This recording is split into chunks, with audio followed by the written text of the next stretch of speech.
4 inch के, और दूध की धार बंध गई। वो पात्र भरते ही अपने आप बंद हो गया। बोलो सतगुरुदेव।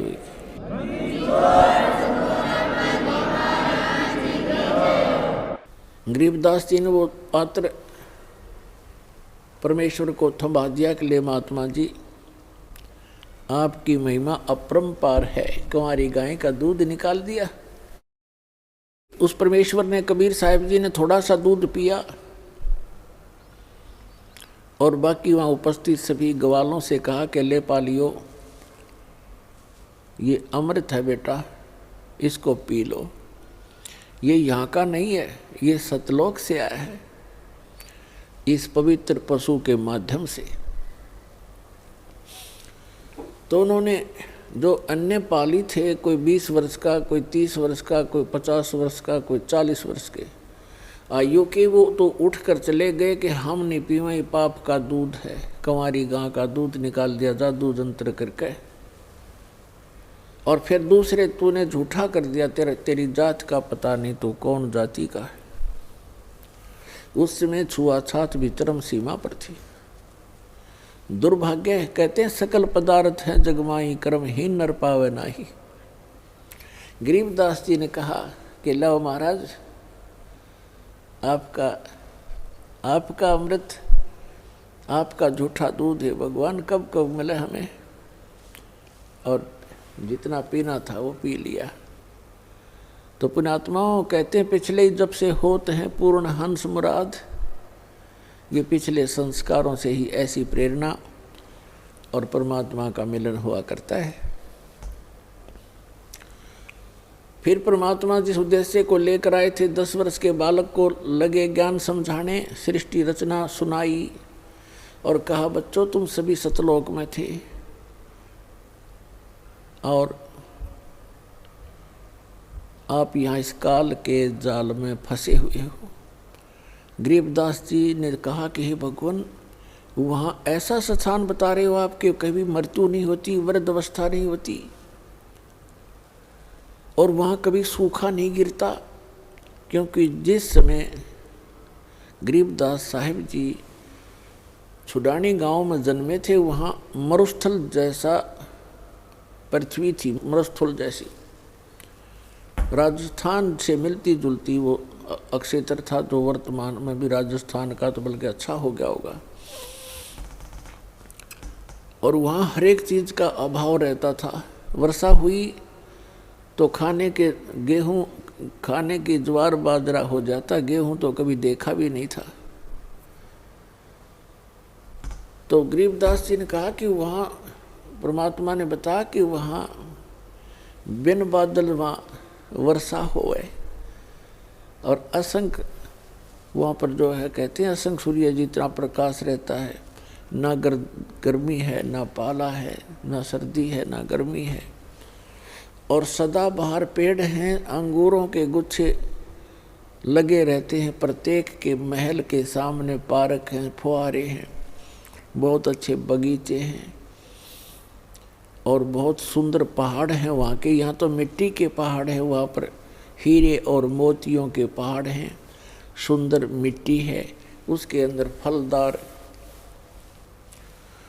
सदाबहार पेड़ पौधे हैं।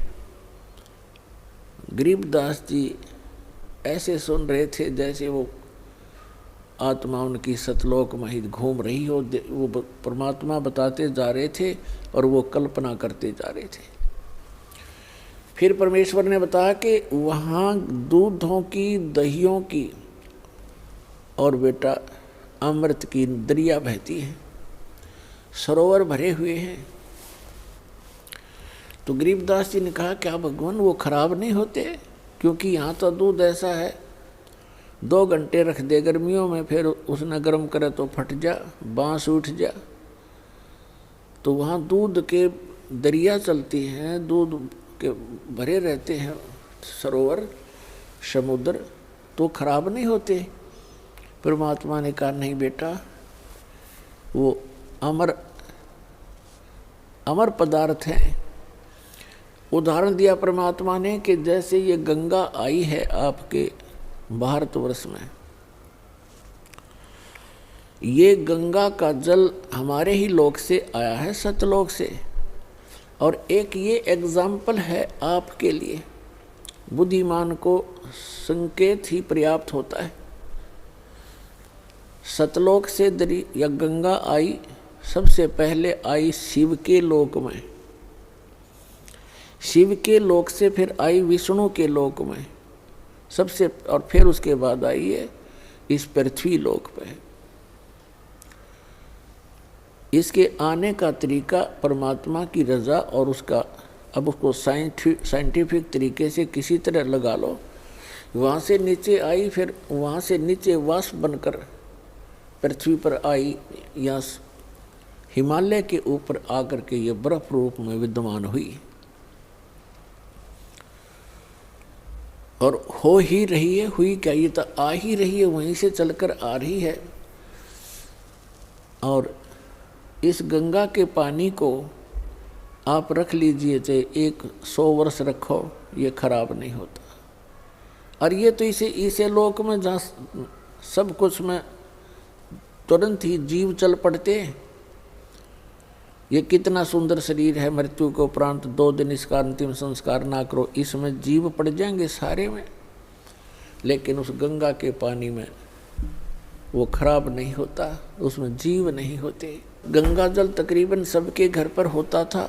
इस बात से गरीबदास जी खूब परिचित थे कि 3 वर्ष पहले हमारी माता किसी के साथ गई थी और गंगा का जल लाई थी,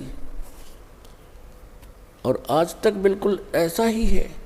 तो उन्होंने बड़ी रुचि हुई कि भगवान मुझे वो स्थान दिखाओ जहाँ हम पहले रहा करते थे। परमात्मा आए इसलिए थे, हम जीवों के लिए अपने गवाह तैयार करने के लिए, कि मेरे प्रत्यक्ष दृष्टा हों, मेरे साक्षी बने मेरे बच्चे, ताकि आने वाली वो पिछली पीढ़ी में मुझे पहचान सके कि कबीर इज गॉड। तो परमात्मा उनको सतलोक में लेकर गए, अपनी प्यारी आत्मा गरीबदास साहिब जी को। शरीर नीचे रह गया, आत्मा सूक्ष्म शरीर, फिर कारण शरीर सब, फिर वहाँ जा कर के उसका अपना ओरिजिनल शरीर जो वहाँ हमारा था, वो उसमें वो मानव शरीर सदृश ही है, लेकिन उसका पूरी बॉडी का 16 सूर्य जितना प्रकाश है। और परमात्मा यानी परम अक्षर ब्रह्म का, सत्य पुरुष का, कबीर जी की का वहाँ शरीर का इतनी रोशनी है, इतना प्रकाश है, जैसे करोड़ सूर्य करोड़ चंद्रमा मिला दे एक रोमकूप में। तो परमात्मा भी मनुष्य जैसा ही है, लेकिन सामर्थ्य में अंतर बहुत है, शक्ति में बहुत अंतर है। तो इस प्रकार गरीबदास जी को परमात्मा ऊपर लेकर गए, ब्रह्मा विष्णु महेश का लोक दिखाया, धर्मराज का लोक दिखाया, ये नकली सतलोक दिखाए, और यहाँ के ये स्वर्ग लोक दिखाए, नरक लोक दिखाए, इंद्र का लोक दिखाया। सभी ऊपर को लेकर गए, जहाँ काल रहता है वो स्थान दिखाया, और 11वां द्वार पार करके अक्षर पुरुष के लोक में प्रवेश किया। फिर 12वां द्वार पार करके सतलोक के अंदर प्रवेश हुए, भंवर गुफा के पार करके। ऊपर पहुंच के जब परमात्मा जाकर के अपने ही दूसरे स्वरूप पर चवर करने लगे, क्योंकि परमात्मा में एक शक्ति होती है, एक सिद्धि होती है, एक सिद्धि जो बहुचोले धार है। तो परमात्मा अन्य रूप बनाकर नीचे आते हैं और एक रूप में सिंहासन पर वहाँ विराजमान होते हैं। जो सिंहासन के ऊपर राजा के समान मुकुट पहने हुए, छत्र के नीचे बहुत बड़े गुम्बज के अंदर परमात्मा वहाँ बैठे थे सिंहासन पर, उनके एक रोम में करोड़ सूर्य मिला दे करोड़ चंद्रमा, इतनी रोशनी थी उस परम पिता की। और नीचे से जो जिंदा महात्मा के रूप में वही परमात्मा अपना अन्य रूप धारण करके गए थे, अन्य वेश में, वो जिंदा महात्मा का रूप था। जिंदा कैसे होते हैं? मुसलमानों के अंदर जिंदा महात्मा होते हैं, काला टोप पहनते हैं छोटे से वाला, एक काला ही ओवर कोट पहनते हैं घुटनों से भी नीचे तक, पिंडलियों तक का, और एक कच्छा पहनते हैं घुटनों तक का। ऐसी वेशभूषा वाले को जिंदा महात्मा कहते हैं। जैसे कोई गिरी है, पुरी है, उनकी पहचान अलग है, कोई वैष्णव साधु है, उसकी अलग पहचान है, ऐसे जिंदा महात्मा के रूप का अलग पहचान है। तो वहाँ परमात्मा ने जाकर के एक चंवर रखा था।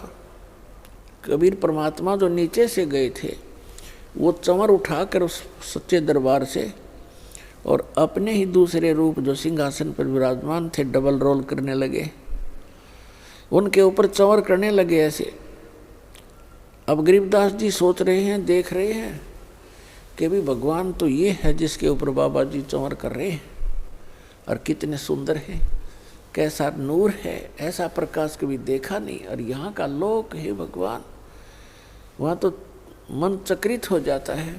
तो गरीबदास जी इतना सोच ही रहे थे कि भगवान तो ये है, और कितना सुंदर लोक यहाँ का, देखते भी मन नहीं भर रहा है, आत्मा तृप्त नहीं हो रही है। कभी उस सुंदर मनोहर लोक को, द्वीप को देख रहे हैं, वहाँ के नज़ारा देख रहे हैं, कभी परमात्मा के चेहरे को देख रहे हैं जैसे बालक देखा करते हैं। फिर मन में सोचने लगे कि ये नीचे से जो महात्मा आए हैं, ये इस भगवान के कोई सेवक होंगे, नौकर नाकर हैं, ये सर्वेंट होंगे इसके। इतना सोच ही रहे थे। वो असंख्य ब्रह्मांड के सिंहासन पर विराजमान जो तेजों में रूप था भगवान का, वो खड़ा हुआ और ऐसे प्रार्थना करके कहा, विराजिए भगवान। जिंदा महात्मा के रूप में मालिक उसमें बैठ के असंख्य ब्रह्मांड के सिंहासन पर, और वो तेजों में शरीर जो खड़ा होकर के चंवर लेकर के जिंदा महात्मा जो सिंहासन पर विराजमान थे चंवर करने लगे। अब गरीबदास जी सोच रहे हैं कि बाबा जी तो बड़ांडी भाई, इस पर भगवान चंवर करे, इसका पूजा सेवा कर रहा है। इतना सोच ही रहे थे, इतने में तेजों में शरीर जिंदा वाले स्वरूप में समा गए, और अकेले जिंदा महात्मा के रूप में परमात्मा असंख्य ब्रह्मांड के कंट्रोलर और सृजनहार के सिंहासन पर बैठे, और उनका इतना ही तेजों में शरीर हो गया।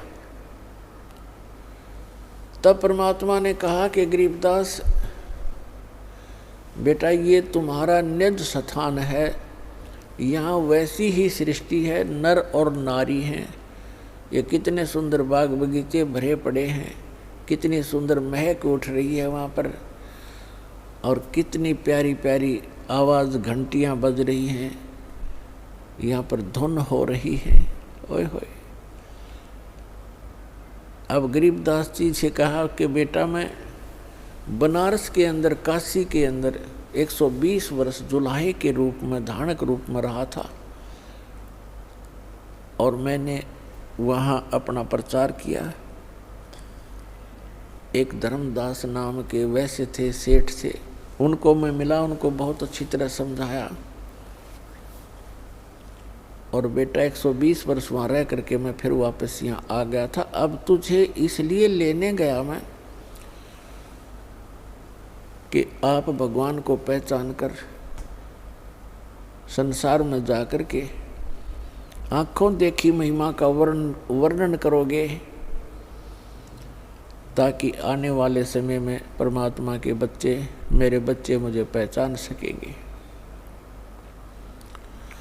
अब परमात्मा ने अपने आशीर्वाद से उनकी दिव्य दृष्टि खोल दी, उनका ज्ञान योग खोल दिया, और उसके अंदर अपना तत्व ज्ञान फीड कर दिया।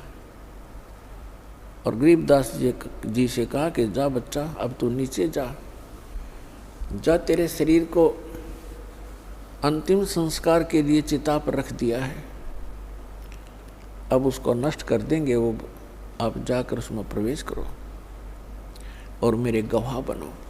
गरीबदास जी ने कहा, भगवान उस गंदे लोक में मुझे मत भेजो, मैं तो यहीं रहूँगा, या अपने भाई बहनों में खेलूँगा, बैठूँगा।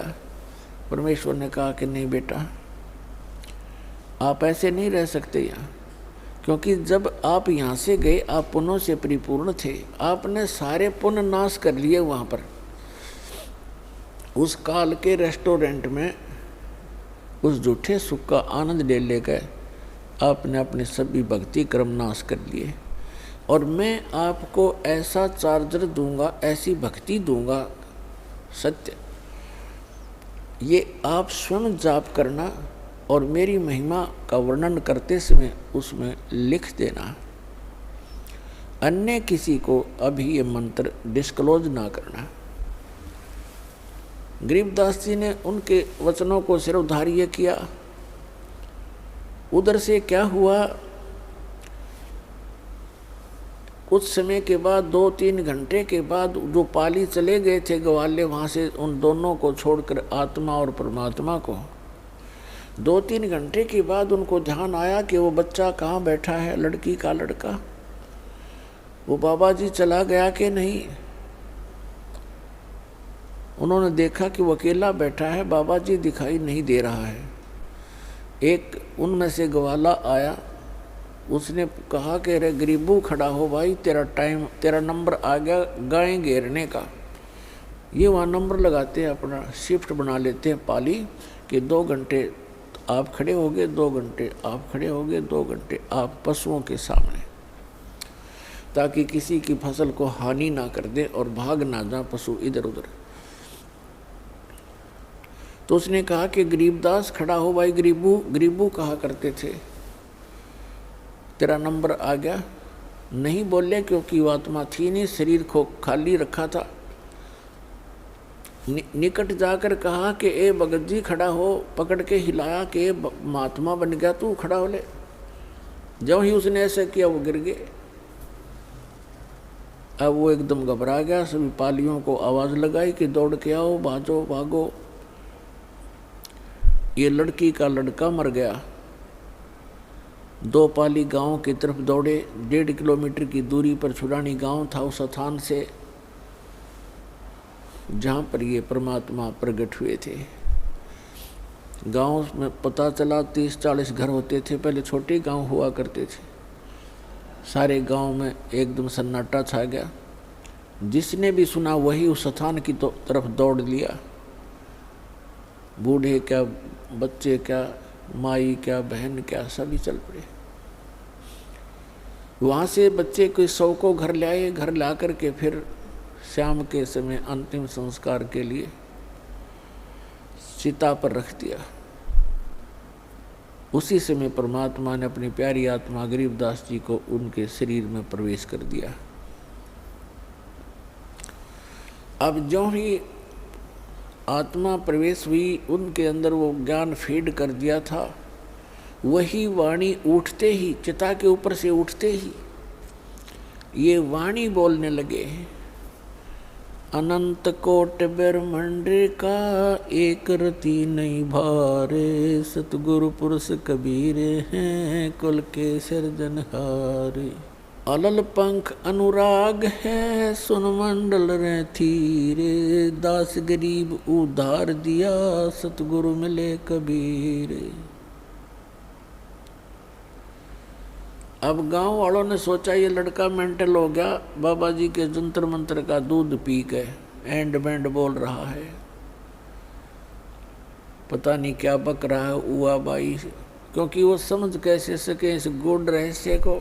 ऐसे 3 वर्ष बीत गए और उधर से इस बात पर संतोष कर लिया परिवार के व्यक्तियों ने कि हे भगवान, लड़का होता गया मेंटल, पर कोई बात नहीं, या लड़की इस बच्चे को देख देख के जैसा भी बावड़ा है, पागल है, इसको देखकर वो जीवित रह जाएगी, नहीं तो बेहोश हो जाती थी इस घटना को सुनकर बार बार।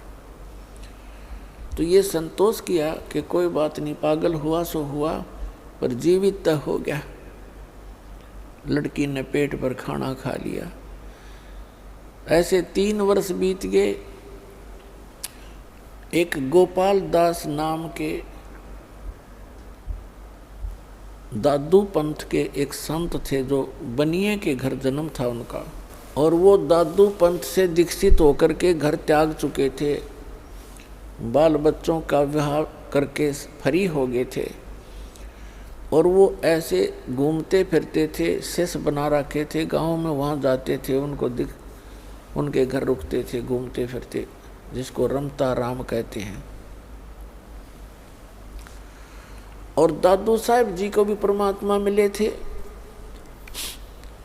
जब वो 7-8 वर्ष के थे, जंगल में खेल रहे थे, बनी में 2-4 बच्चे और भी बैठे थे।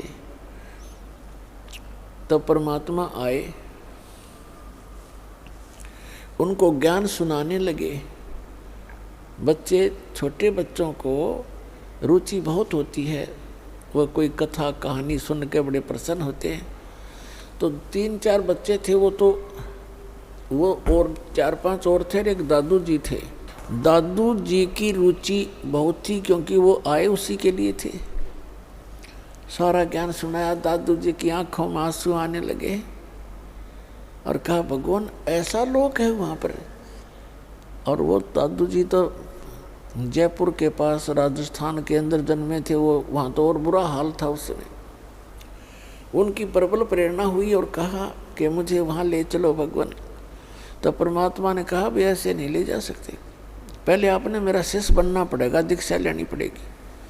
ऐसे गरीबदास जी को भी प्रथम मंत्र देकर परमात्मा सतलोक लेकर गए थे, और कुंवारी गाय के दूध से उनको वो अमृत पान कराया था, जिसको पान परवाना कहते हैं। पान माने पेयदल, जैसे खान पान, तो खाना और पीने का जो स्थान, तो पान परवाना का अर्थ है प्रथम मंत्र। इस अमृत बना करके वचनामृत से मिश्री के साथ या अन्य जैसी भी सुविधा उपलब्ध होती है, उसके माध्यम से प्रथम मंत्र दिया जाता है। तो वहाँ परमात्मा ने कहा, एक पान के पौधा था निकट ही, पान का पेड़ था, उससे एक पत्ता तोड़ के लाया, बच्चा के पत्ता तोड़ के लाया। एक करमंडल था उनके पास, अपना जल मालिक के पास। परमात्मा ने कहा कि प्रथम मंत्र लेकर फिर मैं तुझे ले जा सकूंगा।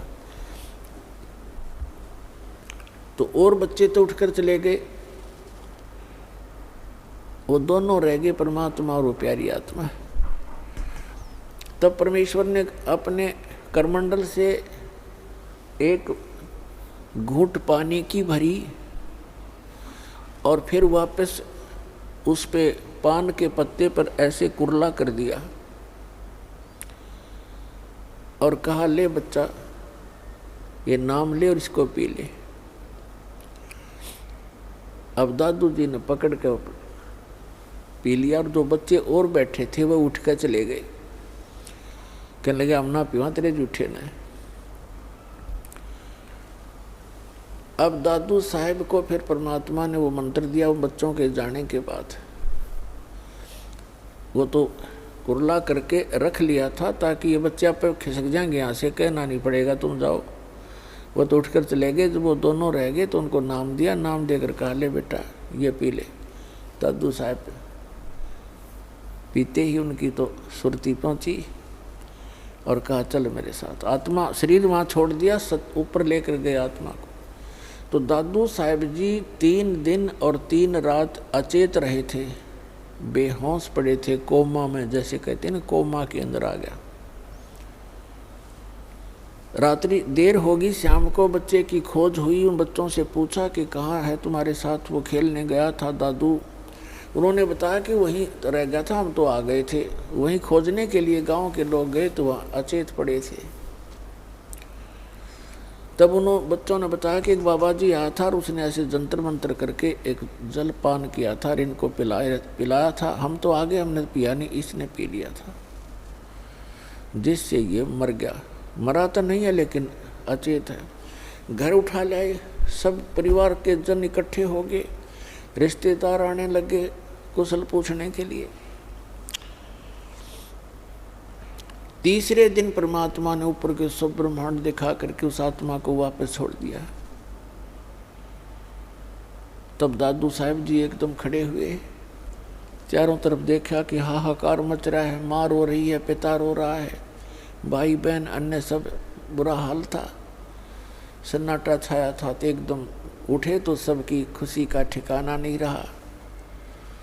लेकिन दादू जी की वही हालत हुई जो गरीबदास साहिब जी की थी। ये वाणी बोलन लगे और उस वाणी को उस गांव वाले नहीं समझे कि वो पागल हो गया। अब दादू साहिब जी क्या बोल रहे थे अपने परमात्मा कबीर जी के गवाह बनकर, जो जो शरण कबीर के तिरगे अंत अपारे, दादू गुण के ताकहूँ कहत न आवे पारे। कबीर करता आप है दूजा ना कोई, दादू पूर्ण जगत को भक्ति दृढ़ावत सोए। ठेका पूरा होवे जब सब कोई तजय शरीर, दादू काल चंपे नहीं जपे जो नाम कबीर। आदमी की आयु घटे तब यम घेरे आए, सुमरण करे कबीर का दादू लिया बचाए।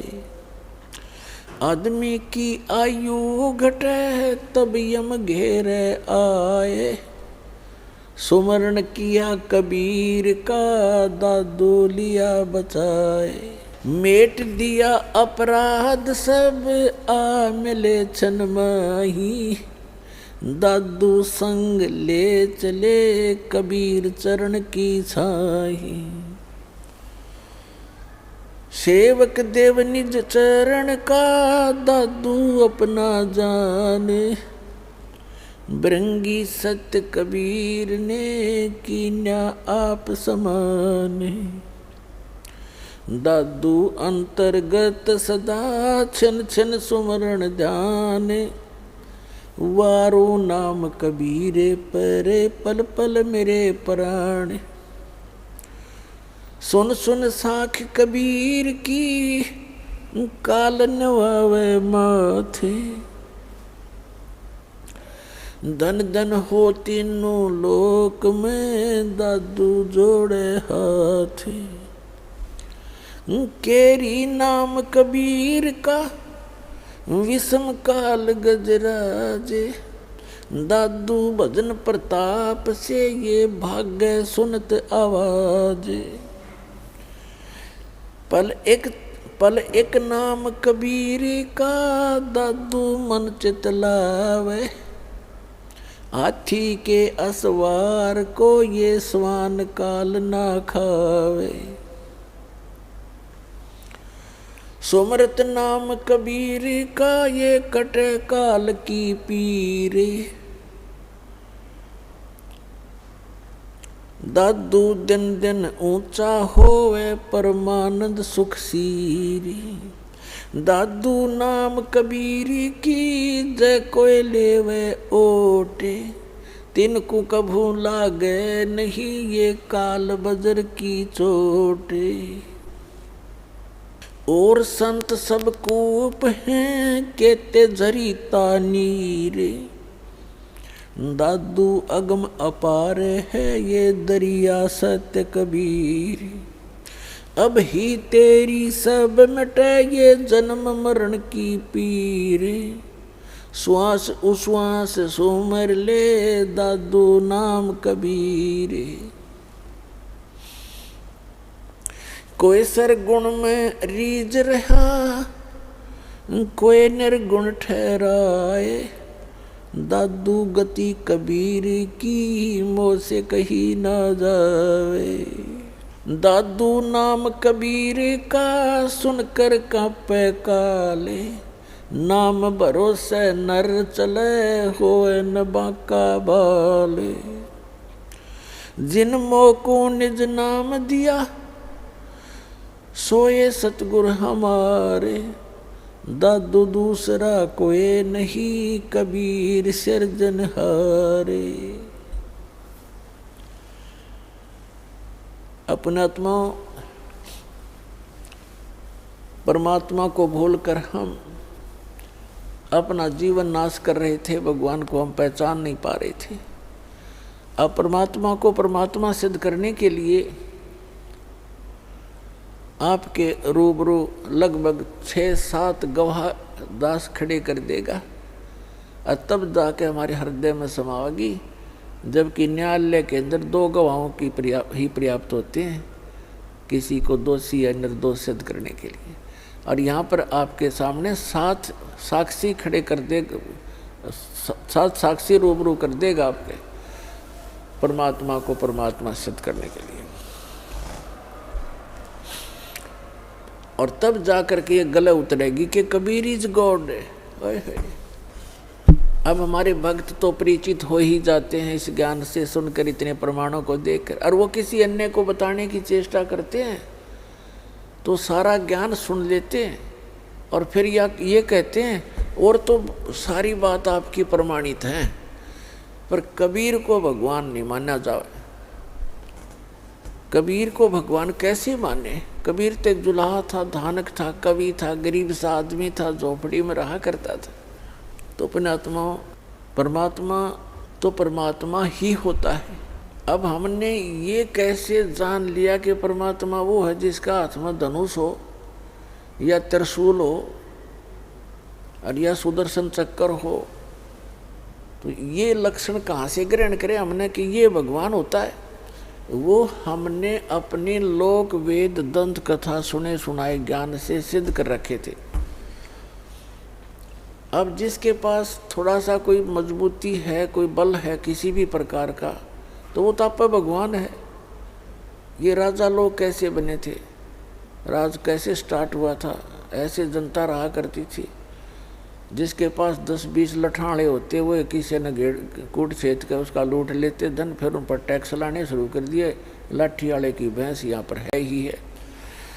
तो वो तो आपे भगवान है जिसके पास हथियार है या कोई बाहुबल है या कोई अपने सदस्यों का ताकत है। भगवान तो भगवान ही है। और ऐसी स्थिति में जो एक झोंपड़ी में रहा करते थे, कपड़ा बना करते थे, और उसको भगवान, उस भगवान को भगवान सिद्ध करना, तो सबसे बड़ा इस पृथ्वी पर जो सबसे कठिन काम है ये है कि कबीर को परमेश्वर सिद्ध करना। और इब्दास ऐसा कर देगा कि सदा के लिए बच्चे बच्चे के जुबान पर हो जाएगा, कबीर इज गॉड, धानक रूप रहा करता।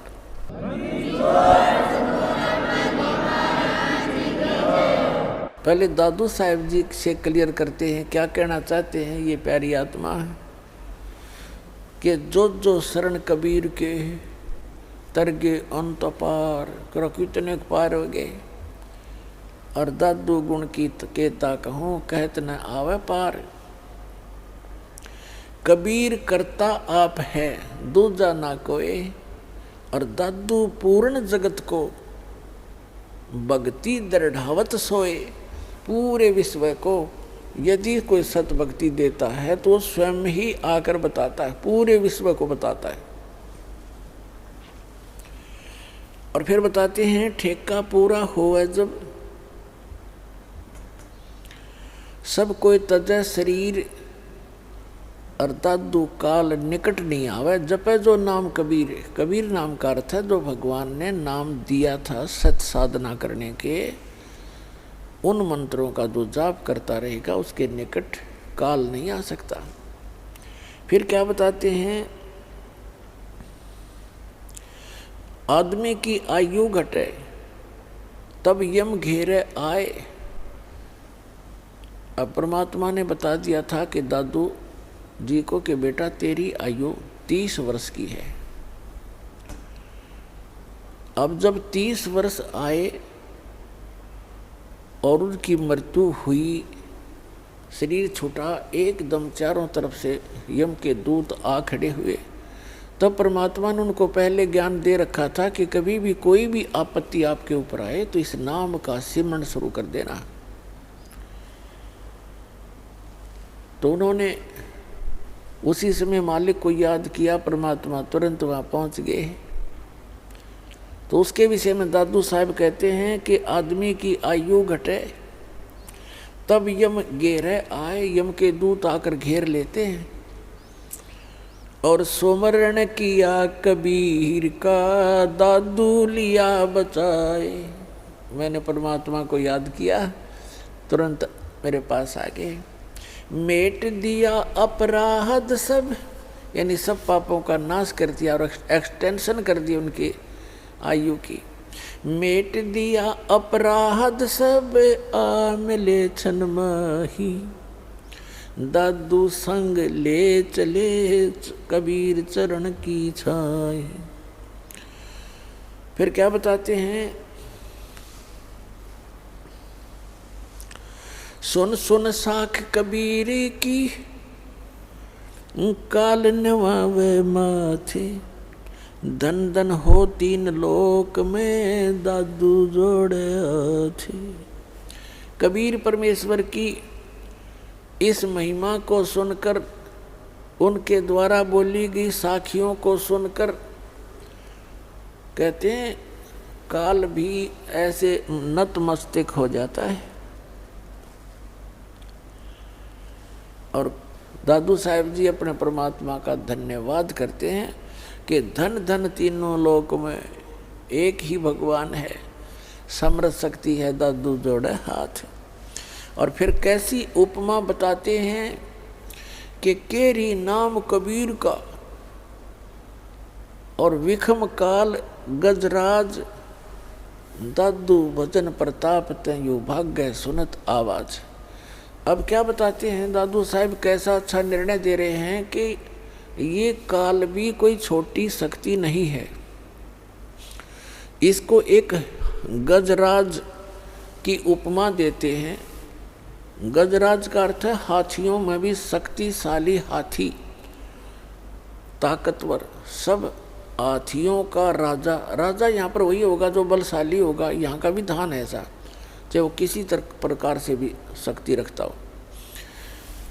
तो क्या बताया कि केरी नाम कबीर का और विषम काल गजराज और दादू भजन प्रताप तय वो भाग्य सुनत आवाज। अब दादू साहब बताना चाहते हैं कि जैसे काल को तो समझो हाथी, हाथी कोई छोटा जानवर नहीं होता, और परमात्मा के उस मंत्र को समझो केहरी। परमात्मा कबीर जी की तुलना की है, तो कबीर साहब को समझो एक केहरी यानी बब्बर शेर। पैर देखो, हाथी बहुत बलशाली होता है आम प्राणियों में, लेकिन शेर के सामने वो लीद कर देता है। जब वो दहाड़ मारता है तो आसपास अगर हाथी होगा तो एकदम लीद कर जाएगा और भागने की चेष्टा करेगा, यहाँ से दूर निकल जाओ।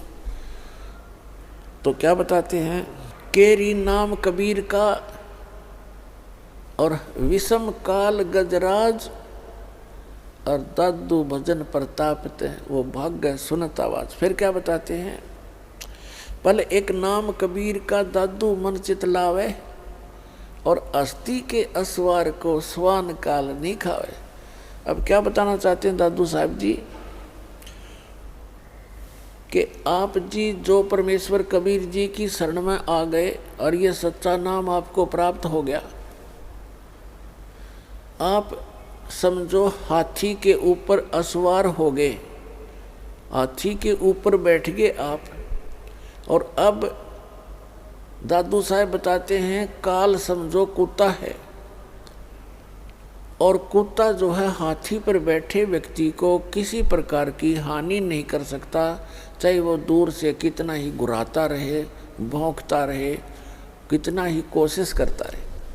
यानी उसकी रीत से आप इतने बाहर हो गए, उसकी रेंज से इतने आउट हो गए कि आपको वो काल रूपी कुत्ता हाथी पर यानी कबीर परमात्मा की शरण में विराजमान उस हंस आत्मा का कुछ भी नहीं बिगाड़ सकता, उसकी हानि नहीं कर सकता। ये अंदाज़ा लगा सकते हो पुण्यात्माओं, आप अपनी स्थिति को समझ सकते हो, आप कितने इन यहाँ की हानिकारक इनसे शक्तियों से ऊपर उठ चुके हो। क्या बताते हैं, पल एक नाम कबीर का, दादू मन चित लावे, हाथी के असवार को ये स्वान काल नहीं खावे। ओए अब आप देख सकते हो हाथी पर बैठे व्यक्ति का, पहले तो उस हाथी के निकट कुत्ता नहीं आ सकता, क्योंकि हाथी कैसे थांब कैसे मोटे मोटे पिलर से तो पैर होते हैं, अरे एक सूंड मार दे तो मन मानो लोटपोट हो जा, पता है उसको। और वो तो फिर ऊपर बैठा है उसके सवार। तो पुण्यात्मा, इन महापुरुषों ने भगवान को देखा, सतलोक को देखा, वहाँ की महिमा आंखों देखी बताई है। और अभी तक दुनिया ने लोक कथा सुनाई है अन्य संतों महंतों आचार्यों और शंकराचार्यों ने, महंतों ने, काजी और मुल्लाओं ने। सुमरत नाम कबीर का, कटे काल की पीरे। कहते सुमरत नाम कबीर का, कबीर परमेश्वर का नाम सच्चे संत से लेकर जाप करने से। दादू साहब तो सीधे ही भगवान से लिए हुए थे उपदेश। कहते सुमरत नाम कबीर का, कटे काल की पीड़, कोई भी कष्ट या काल का हो कहते सब समाप्त हो जाएगा। और दादू दिन दिन ऊंचा होए, यानी दिन दिन उभरेगा वो प्राणी, और फिर सुख परमानंद सुखसीर। अब जैसे पुण्यात्माओं आप और आम जगत में कितना अंतर हो गया। आपने शराब त्याग दी, हुक्का बीड़ी तंबाकू सेवन करना बंद कर दिया, मांस खाना बंद कर दिया, चोरी ठगी जारी झूठ कपट ये बंद कर दिए। एक तो आपके पाप स्टॉप हो गए, और दूसरे आप भक्ति स्टार्ट कर दी, भक्ति करने लगे। और अन्य समाज सारा दिन 2 रोटी के लिए 36 झूठ बोले दिन में, और मन में दोष रखे, और बतलावा के बतलाओगा वो ऊट पटांग बातें अटपट। और आप चर्चा करोगे मालिक की, कभी वाणी पढ़ोगे, कभी सुनोगे, कभी मंत्र कर रहे हो, कभी रमैनी कर रहे हो, कभी सुबह की नित्य नियम कर रहे हो, कभी शाम की आरती का समय हो गया, किसी से चर्चा करते हो तो भी भगवान की चर्चा करते हो। और आपका तो देखो आप कैसे होगे। अब आप यहाँ थे पहले, हम जगत के साथ थे, अब हम ऊंचे होते जा रहे हैं और जगत नीचे को जा रहा है, उनके पुण्य क्षीण हो रहे हैं। तो यहाँ से हम चलते हैं तो उनका और हमारा डबल डिफरेंस हो गया। आप ऊपर चढ़ते जा रहे हैं, वो नीचे को जा रहे हैं।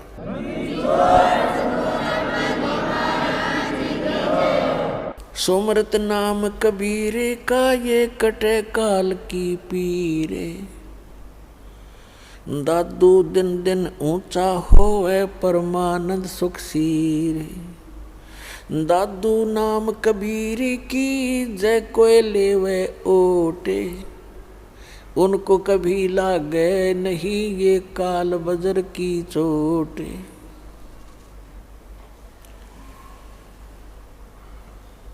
और संत सब कूप हैं, और संत सब कूप हैं, और कहते जरीता नीरे, दादू अगम अपार है ये दरिया सत्य कबीरे। अपना आत्मा आप विचार करना, एक एक इस महापुरुषों की एक एक वाणी में कितनी गहराई है इनके अंदर। कहते हैं और संत सब कूप हैं। दूसरे जो महापुरुषों की आप सुनते हो, जैसे कोई कहता है कि हमारे गांव में एक बाबा जी हुआ करता था, हम उसकी पूजा करते हैं, उन्होंने ऐसे कर दिया था, उन्होंने ऐसे कर दिया, ऐसा लाभ दे दिया। और कोई कहता हम झाड़ोदा की में पूजा करते हैं, वहाँ जाते हैं।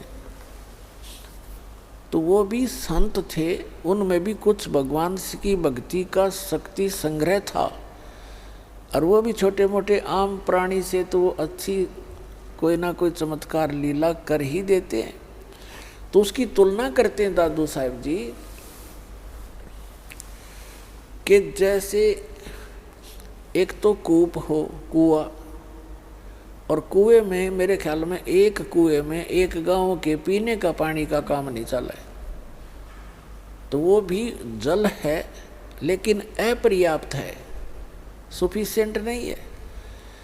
कहते हैं और संत जिनकी आप महिमा सुनते हो गांव नगर में जहाँ पर भी आप रहते हो, कोई ना कोई एकादा सिद्धि वाला महापुरुष कहीं ना कहीं हुआ ही है। तो वो तो समझो एक कूप थे और कहते जरीता नीर, जरीता माने जैसे झरना निकल रहा है, तो झरना काम चलाओ सा ही जल देता है, आसपास के थोड़े बहुत सिंचाई कर सकता है, ज़्यादा उसका औकात नहीं है।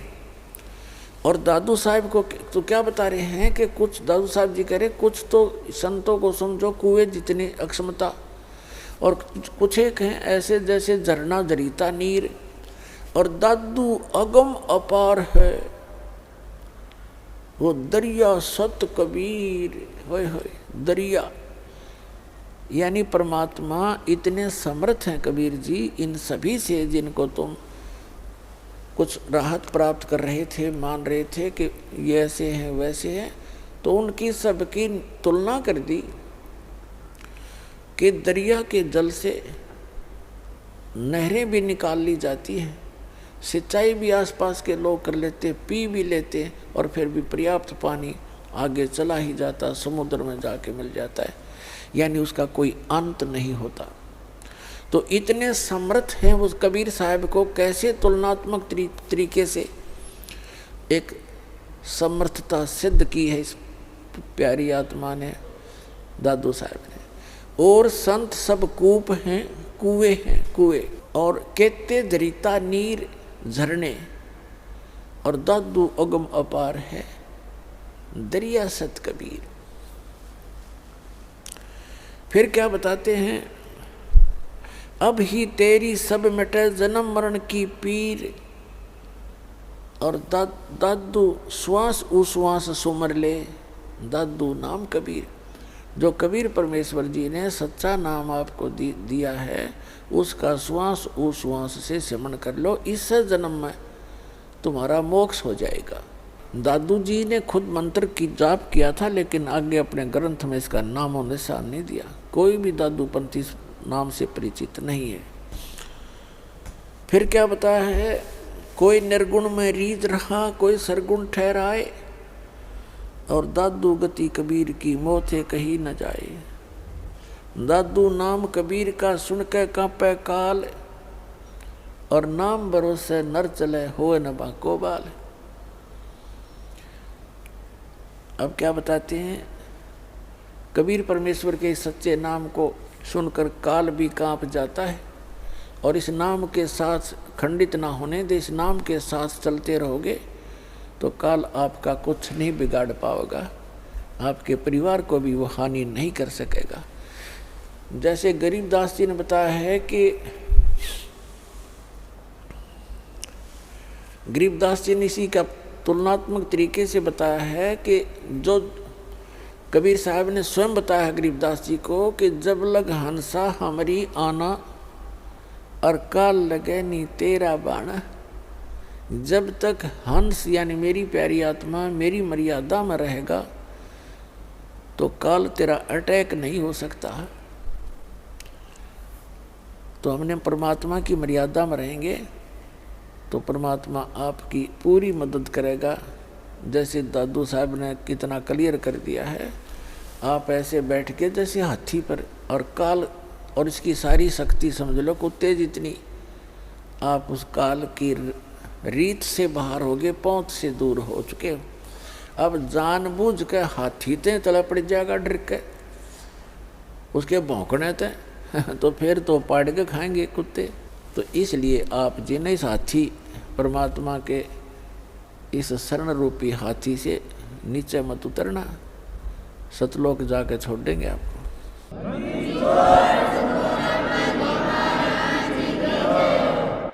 अब एक दिन क्या हुआ कि जब गरीबदास जी 10-13 वर्ष के हो गए, 3 वर्ष के पश्चात 10 वर्ष के बच्चे को परमात्मा आकर मिले थे, और गांव वाले कबीर उस गरीबदास साहिब जी को पागल कहने लगे, बावड़िया बावड़िया कहने लगे, बावड़िया पागल है, पता नहीं क्या क्या भौंक रहा सारा दिन, चुप पे ना होता है। एक दिन ये दादू पंथ से दीक्षित गोपाल दास नाम के एक संत बने हुए थे, घर त्याग के वैराग ले लिया था, सन्यास ले रखा था बच्चों से फ्री होकर के। वो छुडानी गांव में अपने शिष्य के घर आ गए और वो ऐसे ही 2-3 वर्ष में चक्कर लगता था उसका।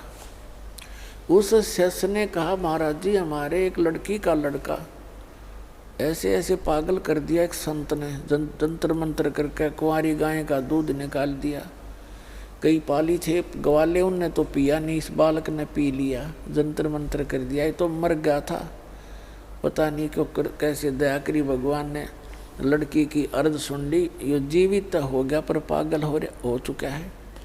3 साल से सारा इलाज करा लिया, झाड़े झूड़े लवा लिए और सब दवाई वैद्यों से भी ले ली, कोई आराम नहीं हो रहा।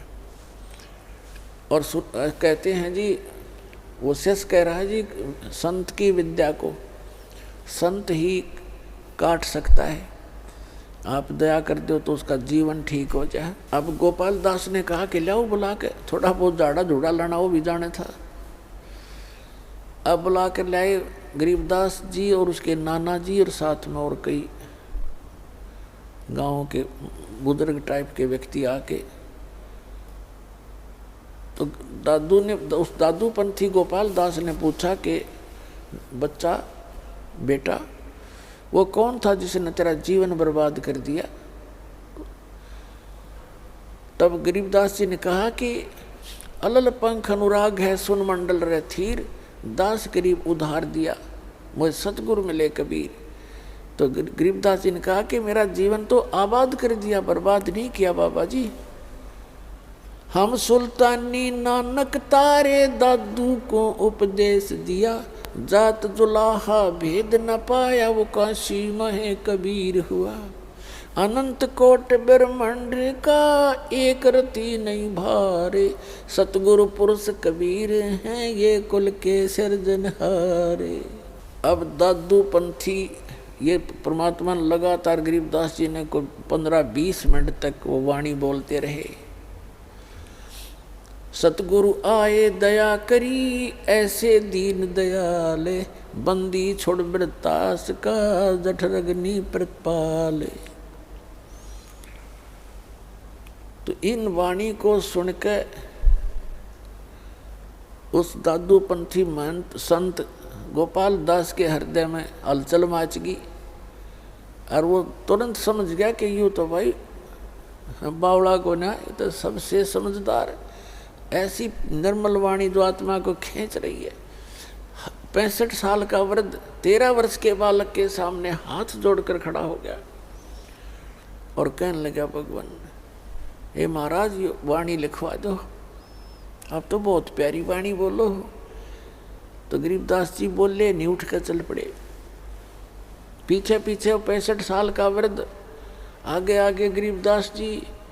अब गांव वालों ने सोचा भाई इस बच्चे के अंदर तो को बड़ी ये बला बढ़ रही है, बाबा जी भी कभी सुरूर हो गया, इसका तो असर हो गया, इसका साथ हो लिया। अब वो के जान, जब वो दादूपंथी संत ने कहा गांव वाले बावड़े तो तुम हो, यो बावड़िया को नहीं। कहते हैं गरीबदास जी को भी बावड़ा बताया कि कर ले दुनिया श्याणी का, उसको महापुरुष को तो बावड़िया कहा, अगर तेरा सारे पशु बन गए और उसकी बात को स्वीकार नहीं किया। तीसरे दिन जाके गरीबदास जी ने मौन तोड़ा और कहा कि भक्त यदि कंप्लीट लिख है तो मैं बोलूँगा, लिखवाऊँगा, कहीं बीच में छोड़ दे। तब उसने कहा गोपाल दास ने कि महाराज जी मैं तो कति फ्री होकर आया हूँ घर से और मैं ऐसे ही परमार्थ में लगा हुआ हूँ, आप दया कर दो, लिखवा दो दाता, कलयुग के जीवों के लिए तो ये अमृत सिद्ध होएगी, ऐसी वाणी कदे देखी ना सुनी। तब गोपाल दास जी लिखा करते थे और गरीबदास जी बोला करते थे। गरीबदास जी का ही एक बेरी का बाग था, उसमें एक जंडी का पेड़ था और गांव से थोड़ी ही दूरी पर वो स्थान था। वहाँ बैठकर जंडी के पेड़ के नीचे गरीबदास जी बोला करते थे और दादूपंथी संत लिखा करते थे। तो इस प्रकार वो लिखा हुआ आंखों देखा सारा कुछ विवरण गरीबदास साहिब जी की अमृतवाणी अर्थात गरीबदास जी का दिया हुआ एफिडेविट वो दास के पास उपलब्ध है, उसको तत्व ज्ञान कहते हैं, जो गॉड गिवन स्पिरिचुअल है, और उसी से आपको दास ये ज्ञान सुना रहा है। इस प्रकार आज का जो दिन है पुण्यात्माओं, ये वो शुभ दिन है। परमात्मा आए और हमारे लिए एक छाप छोड़ गए कि गरीबदास जी को गवाह बना गए और अनमोल अमृत ज्ञान पुनः प्रदान कर गए। क्योंकि काल ने ये कहा था जब परमात्मा प्रथम बार आए थे सतयुग में, और उनसे कहा था, पर जोगजीत रूप में थे अपने पुत्र के रूप में, तो काल ने कहा था जोगजीत तुम कहाँ जाओगे? तो परमात्मा ने जोगजीत रूप में अपने पुत्र के रूप में खड़े थे, कहा कि मैं नीचे जाऊंगा और सभी जीवों को परमात्मा की जानकारी दूंगा। परमात्मा के आदेश से मैं नीचे जा रहा हूँ, और आपने भगवान मिटा दिया, तो आप स्वयं अपने आप को भगवान सिद्ध कर बैठा, तूने कैसा जुल्म कर दिया। अरे भले आदमी, इन बच्चे थे, इनसे तो गलती होगी, और आपने इनका उलिया बिगाड़ दिया, ऐसा सांग निकाल दिया, कोई गधा बना रखा, कोई गधी बना रखी, कोई कुत्ता, कोई कुतिया, गंदी नाली के कीड़े, तो तेरे को लज्जा नहीं आती? तब वो कहता है मेरे को श्राप दे रखा है 1 लाख मानव शरीरधारी जीव खाने का और 1.25 लाख उत्पन्न करने का, तो मैं तो ऐसे ही बनाऊंगा, और नीचे जा कर देखा तेरे को बनाऊं ठीक है। तो आ कैसे गया मेरे लोक में? क्योंकि मैंने तपस्या करके ये 21 ब्रह्मांड ले रखे हैं।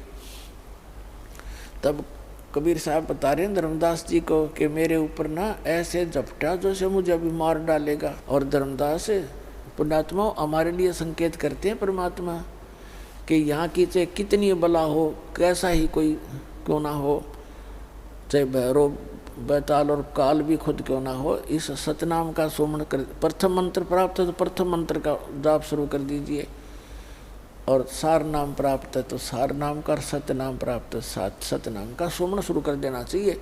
किसी प्रकार की आपत्ति चाहे सपने में भी क्यों ना हो या वैसे प्रत्यक्ष में हो, तो भाग जाएगा, कोसो नहीं पाएगा आपको।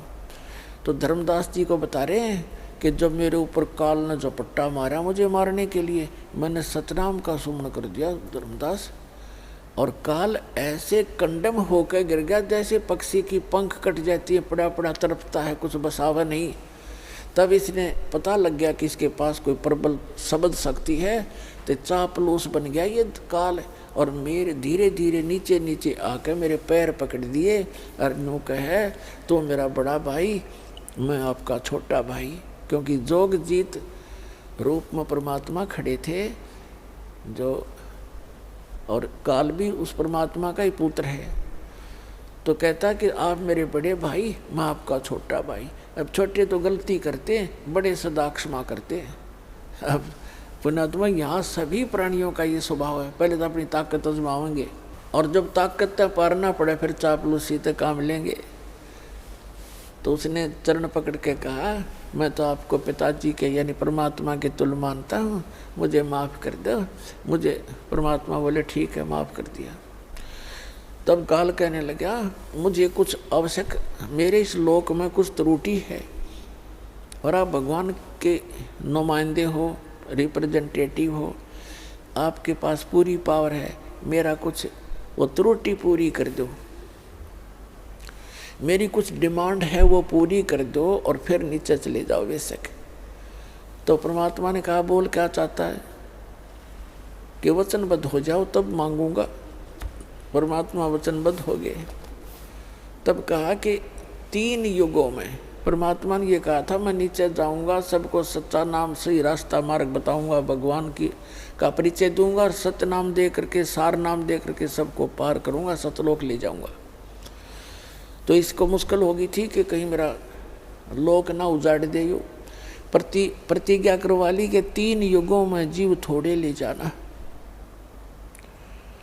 और चौथा युग जब कलयुग आवे तब तो शरण जीव बहु जावे, ऐसा वचन हर मोह दीजिए, तब संसार गवन तुम कीजिए। तो परमात्मा ने कहा ठीक है तथास्तु, तेरे को मैंने वरदान दे दिया, प्रतिज्ञा कर ली कि चौथे युग जब कलयुग में मैं अपने जीवों को समझाऊंगा, ले जाऊंगा।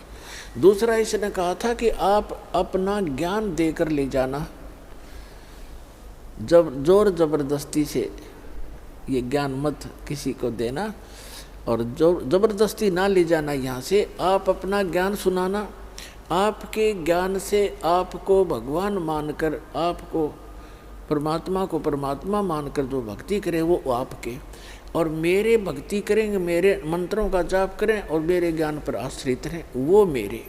तब परमात्मा ने कहा ठीक है भाई तथास्तु, ये तो है ही, मेरे को तो वही समझेगा जो मेरे ज्ञान से परिचित होगा। परमात्मा ने सब स्वीकार कर ली उसकी सारी डिमांड, और भी 2-3 थी वो फिर बताएंगे, अभी समय नहीं।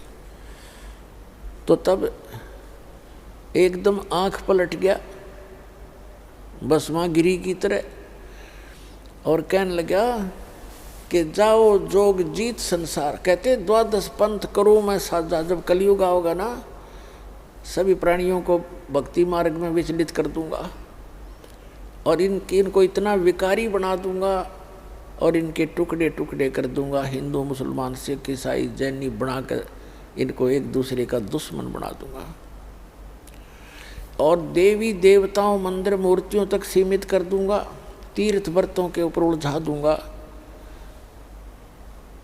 और तब तुम जाओगे, तब परमात्मा ने कहा कि 5500 वर्ष जब कलयुग बीतेगा, तब मैं अपना एक अंश भेजूंगा।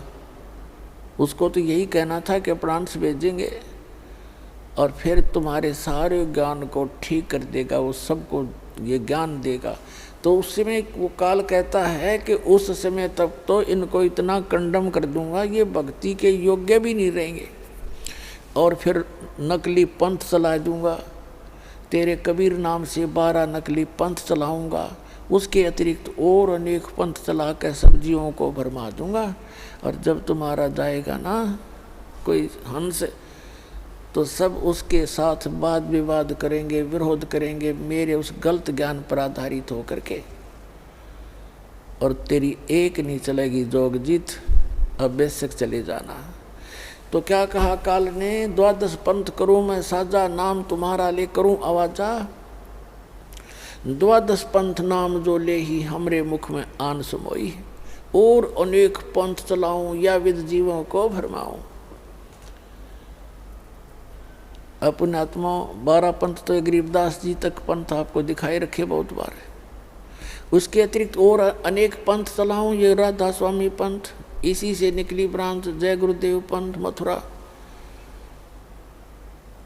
और जनोद वाला जो ताराचंद वाला, और धन धन सतगुरु सच्चा सौदा सिरसा और जगमाल वाली जो यहाँ पर गंगुआ पंगुआ, गंगुआ के आसपास यहाँ वाला, ठाकुर जी वाला, और ये राधा स्वामी ब्यास वाला, आगरा वाला, ये सारे अनेक पंथों में है, निरंकारी पंथ है। तो काल ने कहा था और अनेक पंथ चलाऊं या विद जीवों को भरमाऊं, और फिर जाइयो जोग जीत संसारा, जीव न माने कहा तुम्हारा, जीव तुम्हारा कहा न माने, हमारी ओढ़ हो बाद बखाने, तुम्हारे साथ विरोध करेंगे, मेरे वकील बनकर खड़े हो जाए। तब परमात्मा ने कहा था तुम अपना काम करे और हम अपना करेंगे। तब धर्मदास जी ने पूछा था भगवान जब 5500 वर्ष कलयुग बीतेगा, अभी तो 5000 वर्ष बीता है,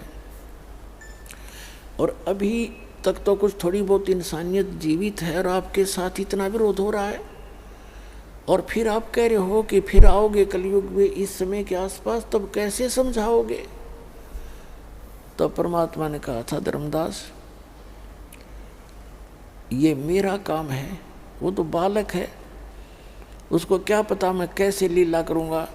तब धर्मदास जी को मालिक ने बताया था कि जिस समय 5500 वर्ष कलयुग के बीतेंगे, जब अपना दास भेजूंगा, उस समय तक ये सभी नकली पंथ चला कर फाइनल हो लेंगे, और इन्होंने जो कहना सुनना उनकी पुस्तक बनकर समाज में प्रवेश हो चुकी होगी, इनकी CD DVD बन चुकी होंगी।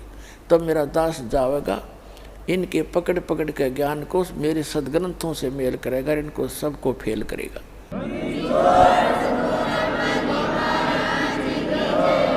और तब मुझे मेरे बच्चे पहचान कर सतलोक आएंगे।